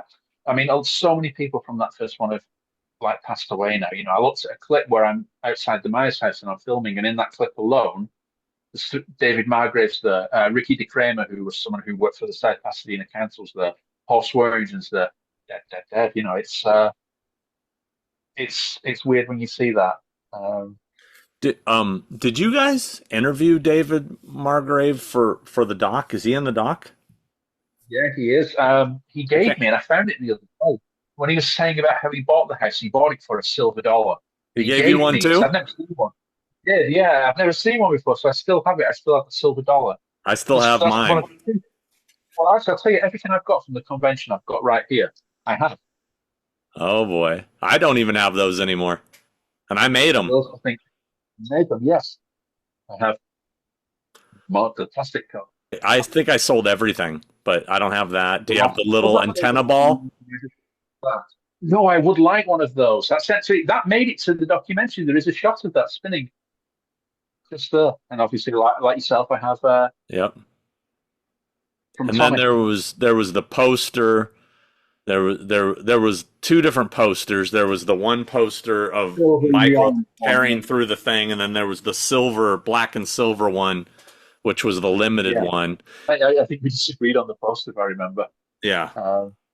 Yeah, I remember, but it was cool because when we go around South Pasadena, and he'd done a good job, him and Paul, they were all everywhere. Those posters were all over the place. I think it was probably Paul who'd done all that, really, got them out there. But it was, yeah, very, very surreal. It was just before we started filming. I got there that night, and I got to the Sheraton, and a couple of friends came into town early. So we went down and we got out of the taxi at the top of the Elrod Alley, and we just walked around there. It was pitch black, and you could hear the leaves crunching, and a dog was barking. Yeah. It was just like the most perfect moment. And again, as you know, it still looked the same back then. We looked through the garden and we looked into it, which was very naughty. But we looked and you could see you've got the chopping board, haven't you? But it looked exactly the same still then. It was just the most surreal, atmospheric experience. Yeah. And it's those things that I'll always remember, no matter how shitty any experiences later. Those are the bits that, especially from myself, I live so far from it. It's within distance. For me, it's an alien world. Yeah, I still enjoy taking people there. Like we just did Monster Palooza about a month ago, maybe a little over, and a couple friends from East Coast that I work with a few clients on, him and his son, they had never gone to see them. And I said, hey, we're right down the street from the Myers house. We're at the Pasadena Convention Center. I said, like Halloween location. And they said, really? And I said, you want to go? I'll give you the tour. We walked around. I took them to everything. We spent over an hour walking it. They were loving it. And it's fun to relive it through other people and watch them when you see basically experiencing what you just described. Yes. And that was a real treat on the last trip, because you were actually very helpful with that, because I had my two friends with me from the UK, and they're friends who I grew up with, and we watched these films as kids. And this was their first sort of adventure into that world. And obviously, you saw it about the bus tour and whatnot. And watching them was just as much fun as seeing it. Never gets old. It never gets old. Because for me, my favorite is probably Sierra Madre. Yeah. There's just walking around that town square at night when you've been to the Buccaneer or not, having the church from the fog, Halloween 2, Halloween 3. There's something that you can't really communicate unless you're actually in that space of what it feels like. Because you're walking into something that is not a real place, but you've seen that film 1,000 times, so it functions like a real memory. Yeah. Do you know what I mean? Like somewhere you did live and you never did. And you're walking into this weird dream. Well, that's what I've always said about Horror's Hallowed Grounds. For me, it's like you're having a wave of nostalgia for a place you've actually never been to, but you know it. Yes, that's you said it. Much better than what I was waffling about. That's exactly it. It's this fake, it's this nostalgia for fiction, for something that is alive. And I like anything like that that's sort of blurring what your actual subjective reality is a little bit. It's really interesting at times. Yeah, it's a lot of fun. And so where are they now? And here, so what have you been up to? What's your, let the people watching this know where you have been, what you're up to, what you're doing, what's your latest projects and trying to get off the ground? At the moment, I had a few things that I was sort of working on last year for other people and whatnot. But, I've had a sort of a tricky period. I'll leave it at that, really, in the last few years. So I just like coming out of that. But the intent going forward is just to write some original material. Because again, I was never a documentary person. I only ended up, this was sort of a side trip on wanting to write more and more. And I've been accumulating quite a lot of comic book stories that I'd like to release and a few original scripts. But again, it's whether that's going to happen or not. But I write for myself. Didn't you say that you wanted to try to put together, re-release the Halloween comics you did, maybe as a graphic novel, like a one thing, or? Yes, but I'd like to finish the story. That's my biggest thing with that. We didn't finish. We've done quite a bit on there, and it just didn't finish. I got about half of that story done. And I think it's pretty good. It's not for everyone. People either like my comics or they don't, and that's fine. But I'd like the stories to be finished so it can at least be judged as a whole work. Mm-hmm. But after that, I don't really. I wouldn't want to do anything in somebody else's playground again. I just want to write my own things. It's never going to be yours. Like you said, the fact that I've not been able to get those stories out. If it was my own thing, then maybe I would have found a way. So you're always at, the beck and call. Now, who owns the rights to those comics? Who would you have to go through? Well, ultimately, the rights will go back to Compass and Trinkus. That's where they will go back to. But the issue comes from things like unpaid artists. The original files aren't in the possession of Trinkus. The actual digital files of the comic are with the publisher that basically swiped all of the money. Basically, the comics did well, and nobody saw any money. They went to the owner of the publisher at the time that then declared bankruptcy. So it all got sort of stuck into quite a muddle, really.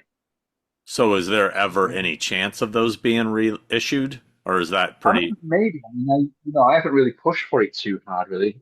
Maybe I should. No.